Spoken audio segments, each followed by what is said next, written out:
You have probably heard the word startup most times than you can count.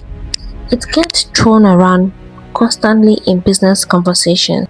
In the news, on social media, somebody launches an app, they call it a startup. Someone opens a new restaurant, they call it a startup. Somebody starts a freelance business and it's also called a startup. But here's the thing, not every new business is a startup, and not every startup is what most people think it is. Startup operates on completely different rules, different economies, different timelines, and different ambitions than traditional businesses. And understanding that difference is the key to understanding some of the most extraordinary success stories and some of the most spectacular failures in modern business history.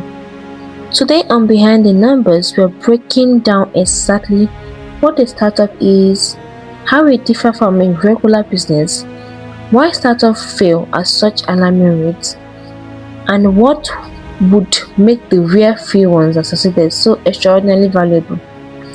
Hi guys, welcome back to another episode of Behind the Numbers, the channel where we go beyond the headlines to uncover how money, business and wealth really work. I'm Mel and let's get into it.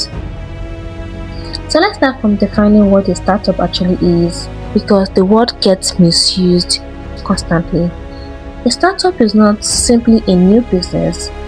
A startup is a young company designed specifically to grow very fast and scale, which means expand rapidly without costs increasing at the same rate as revenue, and eventually become extremely valuable or dominate a market. The critical word there is scale. A traditional business like a restaurant, a salon, or a local shop is built to be profitable and sustainable within a specific location or market.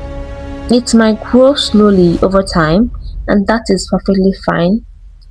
A startup, on the other hand, is built from day one with the explicit goal of growing as fast as possible, typically to millions or even billions of users or customers, often before it has even figured out how to be consistently profitable. This is the fundamental differences. A traditional business optimizes for profit from the beginning. A startup optimizes for growth first and worries about profit later.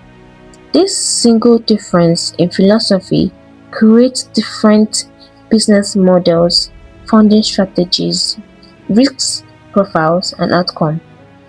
Now let's talk about why startups need external funding, which means money from outside investors rather than from the business own revenue, and why this changes everything about how they operate. Traditional businesses typically fund their growth from their own profits. They earn money, reinvest it, grow slowly, and remain in control of their own destiny. Startup, on the other hand, almost requires far more money than they can generate themselves in the early stages because they are trying to grow faster than organic revenue, which means revenue generated naturally from existing customers can support. This is where venture capital comes in. Venture capital being investment money provided by professional investors called venture capitalists who gives startup large amount of fundings in exchange for ownership stake, meaning they receive a percentage of the company in return for their investment. The venture capitalist is essentially making a bet. They invest in many startups knowing that most will fail, but hoping that one or two will grow so much that their returns from those winners will more than cover all their losses from the failures.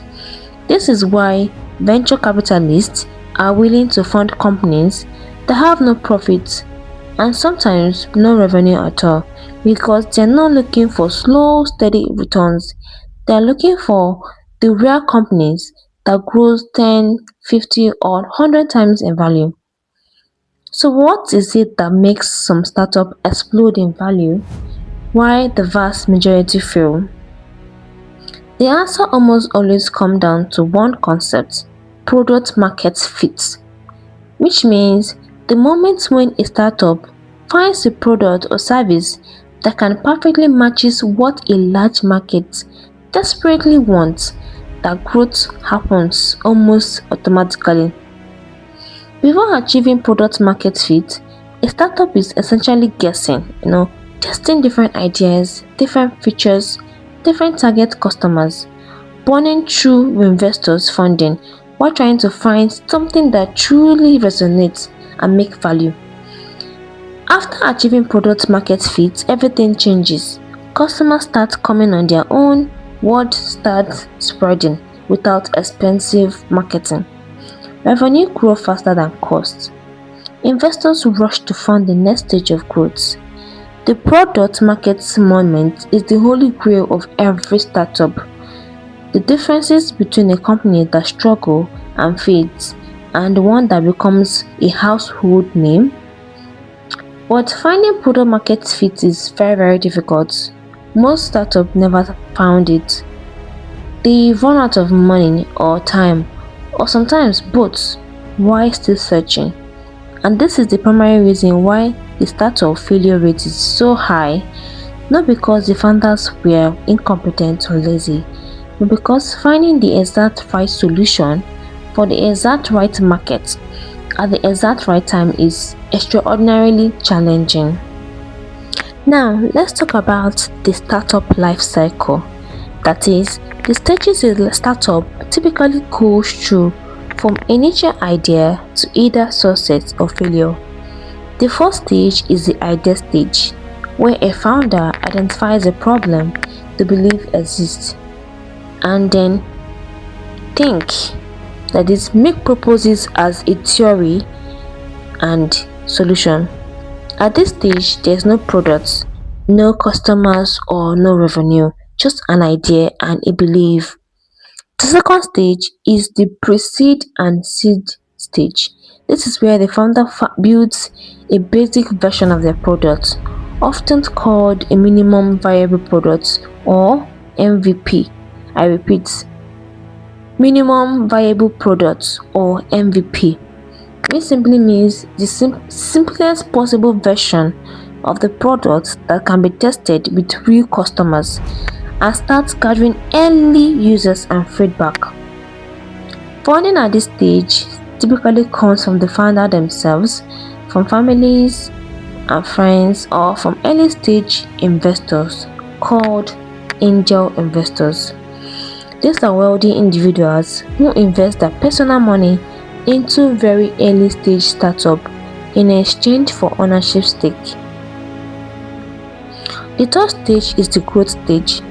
This is where the startup has found some evidence of product market fit and is now using investors' funding to grow as fast as possible. This is a stage where teams expand rapidly, marketing spending explodes, and the company sacrifices short-term profitability for long-term market dominance. The fourth stage is either scale up or fail, where the startup either successfully grows into a large sustainable company or exhausts its funding before becoming profitable and collapse. So, what can we learn from startups even if we never plan to build one? The startup world teaches us several powerful lessons before business, risk, and innovation, which simply means the creation of new and better solutions. That applies far beyond Silicon Valley. The first lesson is that speed matters. In fast-moving markets, the company that moves faster to solve a problem and acquires customers often wins, regardless of whether they have the best product. The second lesson is that failure is not the opposite of success. It is part of the process. The startup ecosystem, which simply means the connected community of founders, investors, and company, has normalized failure in a way that most traditional businesses culture have not. Every successful entrepreneur has a trail of failed attempts behind them. The third lesson is that solving a real problem for a large number of people is the foundation of extraordinary value. The most valuable startups in history, the ones that becomes worth billions, all started by identifying a genuine pain point that millions of people shared and building the solutions better than anything that's existed before. And the fourth lesson is that timing is everything. A brilliant solution launched too early into a market that isn't ready will fail, just as surely as a mediocre solution launched too late. The graveyard of failed startup is full of ideas that were right but arrived at the wrong time. In our next episode, we are leaving the foundation series behind and diving into something that affects every single person who has ever had a bank account. How bank really makes money from you, because what banks tells you they do and what they actually do with your money are two different things, and the truth will change how you think about every naira, dollar or pound sitting in your account right now. If today's video helped you understand the startup world better, please like, subscribe and share it with somebody building their own path, because remember, the numbers don't lie but they do hide. I will see you in the next one.